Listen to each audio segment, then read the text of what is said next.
ഈശോ മിശിഹായ്ക്ക് സ്തുതിയായിരിക്കട്ടെ. ആരംഭിക ജീവിതം വിശുദ്ധ പത്രോസ് യേശുവിൻ്റെ അപ്പോസ്തലന്മാരിൽ പ്രധാനനാണ്. ആദ്യം അദ്ദേഹം ശിമയോൻ എന്നായിരുന്നു അറിയപ്പെട്ടിരുന്നത്.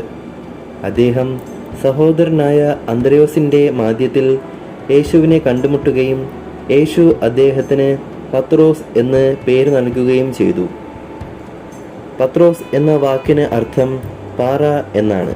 പത്രോസിൻ്റെ ജീവിത പ്രേരണ യേശുവിലേക്കുള്ള ആത്മാർത്ഥമായ വിശ്വാസവും പാപത്തിൽ വീഴുമ്പോഴും അതിൽ നിന്ന് മേലൊന്നായി ഉയരാനുള്ള ശക്തിയുമാണ്. യേശുവിനെ 3 തവണ നിഷേധിച്ചെങ്കിലും പിന്നീട് തിരിഞ്ഞ് വലിയ ആത്മാർത്ഥതയോടെ നേതാവായി.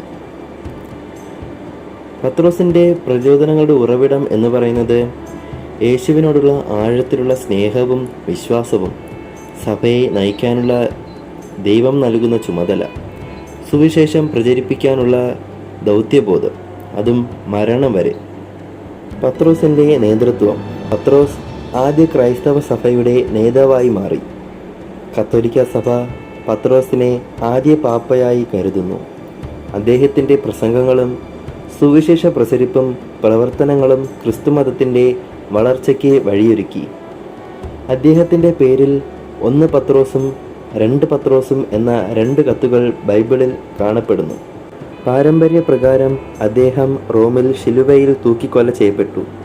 എന്നാൽ യേശുവിനെ പോലെ മരിക്കാൻ അർഹനല്ലെന്ന് കരുതിയതുകൊണ്ട് താൻ തലകീഴായി ശിലുവവേദിയിൽ മരണം ഏറ്റെടുത്തു.